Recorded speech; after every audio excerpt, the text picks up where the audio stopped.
even the likes of Steven Spielberg feel this is important. Incidentally, if you can imagine how much money it costs to finance Steven Spielberg to make a 90-minute movie, if you can just imagine, if you contract with him to be the executive producer to pay for a movie that he produces, can you imagine how much money it's going to cost you? Because he doesn't go cheap. Well, he made a 19 hours television series. 19 hours. Somebody financed him to the tune of 19 hours for Steven Spielberg to make a television series called Taken, in which that was one of his most important subjects in his life, is this concept of aliens taking people. Not just reptile aliens, but the whole concept of other world entities coming and kidnapping humans.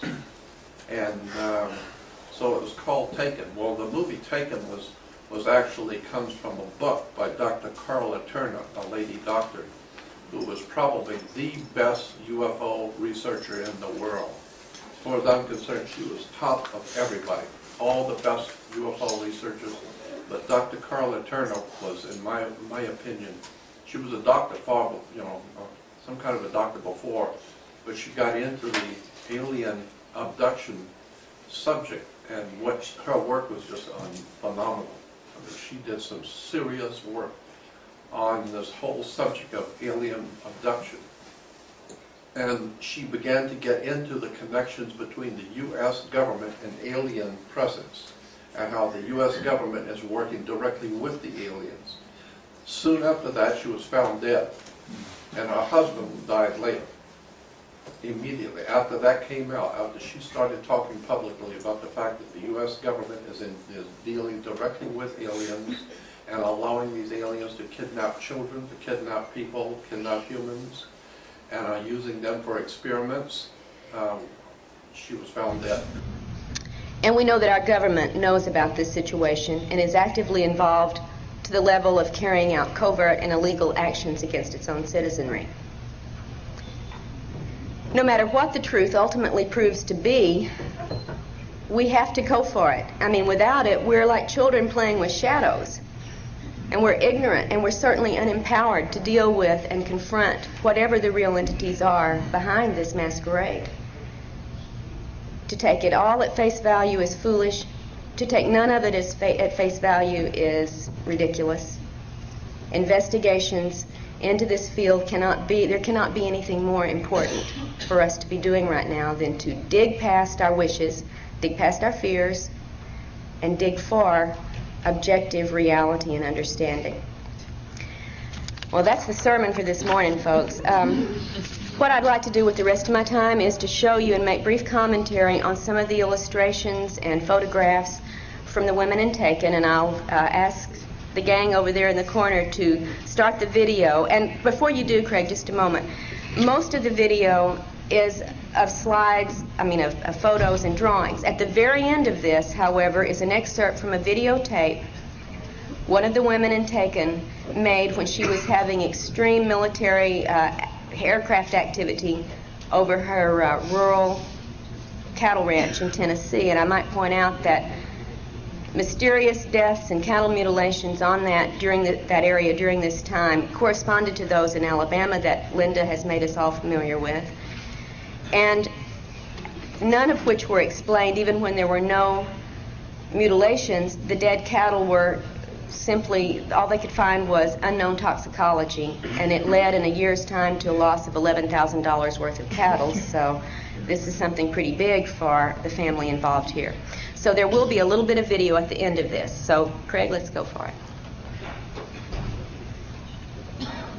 This is the farmhouse in Indiana in 1954, Pat and her siblings and her mom. This is where the aliens abducted the family, and then the next morning the military came and sequestered them. This is the only drawing that Pat has made of later experiences. She called that little device the soul machine, and she sat on it and ran her hands over those little holes of different colored light, and she heard a sound they told her was the sound of her soul. I'd love to hear about other reports similar to this if any of you know of them. This was also in the facility where she was shown the cloned body. This is Polly's drawing of some of the bulbous, wrinkled-headed aliens. She said they almost posed for her to get this conscious memory. You know how often they don't give you very much to take back consciously. And this kind of alien description has turned up in other people's reports. We'll see one more in here, in fact, in a little bit. From Lisa, here's one of her. She says, "I'm no artist. Don't tell me I am, because I know I'm not." And I think she did great for being no artist to show the hooded figures. These are less frequently reported, but this one she was able actually to see some facial features where very often the hood completely obscures them. This is Lisa's drawing of another of the bulbous-headed entities, sort of similar to what we saw with Polly's drawing earlier. And these have been reported in a number of other cases as well. Not your typical gray or reptoid or insectoid, but something seeming to have more of a porpoise-type bulbous forehead. A typical gray in a hat, right? And this happens. I remember seeing one myself when I was quite young. She said this was surprising because its mouth would open, and we have a few cases where the little slit has actually opened. So just one of Lisa's representations. This one, she says, is very similar to a figure in Linda Howe's latest book with the flat, ridged nose area. This entity, she's not real fond of at all, was involved in what she said was one of the rape scenarios she was put through. Let's see what's coming up next. Lisa's drawing of the reptilian entity that was very aggressive sexually with her as well. And again, she says, please remember, she's no artist, but it was a brown, scaly, hard exterior with the slit eyes, vertically slit eyes, and clawed appendages or fingers. And a very robust entity. Symbols that she has seen in these, and this is so typical. I mean, we could flash symbols, and so many of them are some version of the triangle and the circle. We'll see another variety of this kind of symbol a little bit later with Angie's drawings.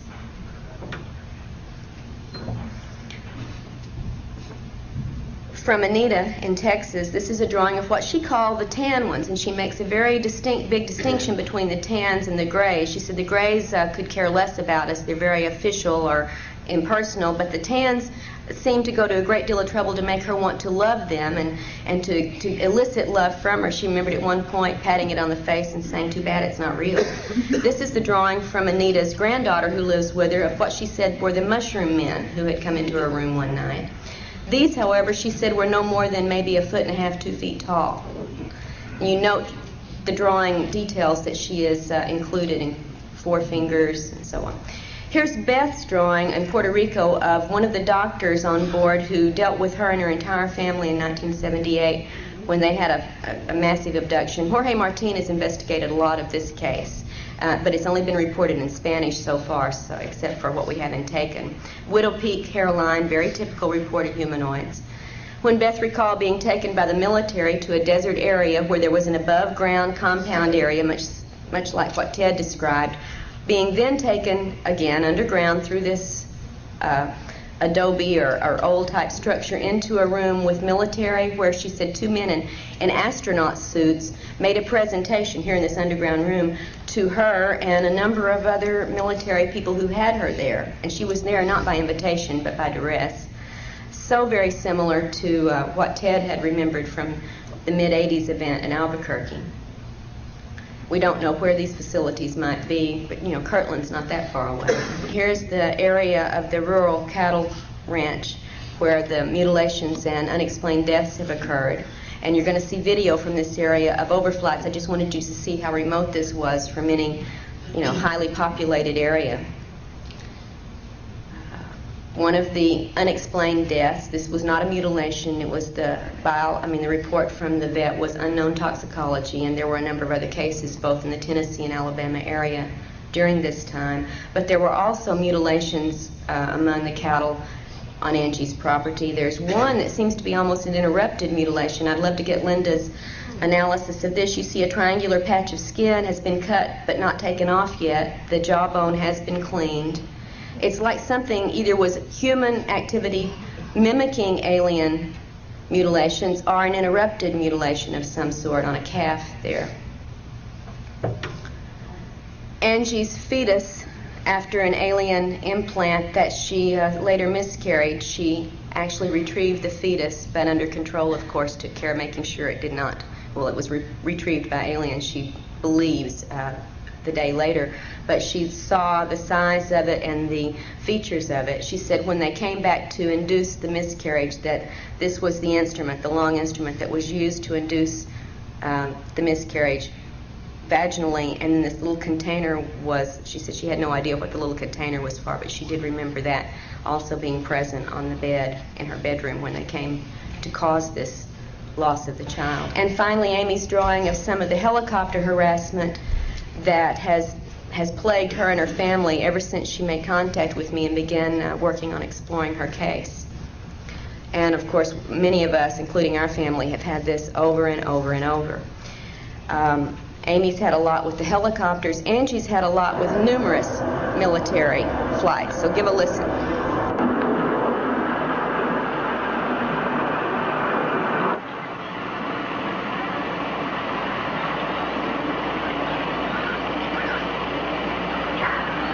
The second time it circled.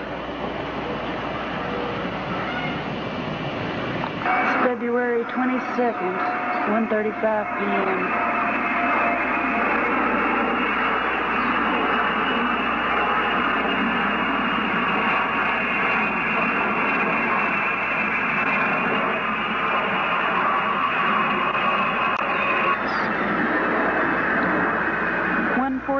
p.m., February 22nd. 10 minutes later, it's back circling. On the original, you can see some strange antenna display on these that don't show up as we've made the generation down copies. Second, 2 p.m. 15 minutes later, it's back.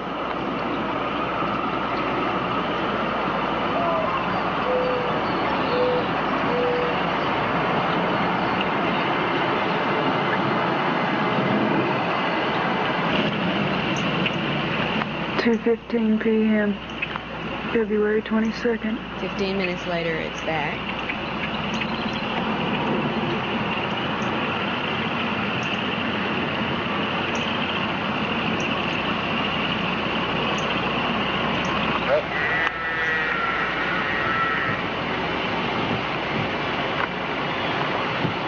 Notice this tight What could have uprooted a tree that big is beyond me.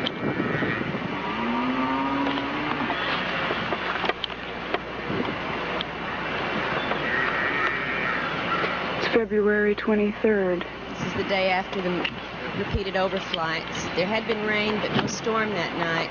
If you notice, trees very close to this one are totally unscathed, except for two that have sheared off top branches and no other damage to smaller limbs around them.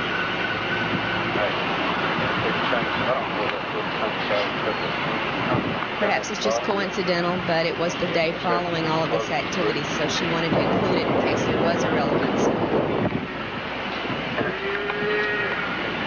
You can see there was living wood. It was not a dead tree, albeit this would make you think so. We have samples from the tree, and it was still alive at the time this occurred.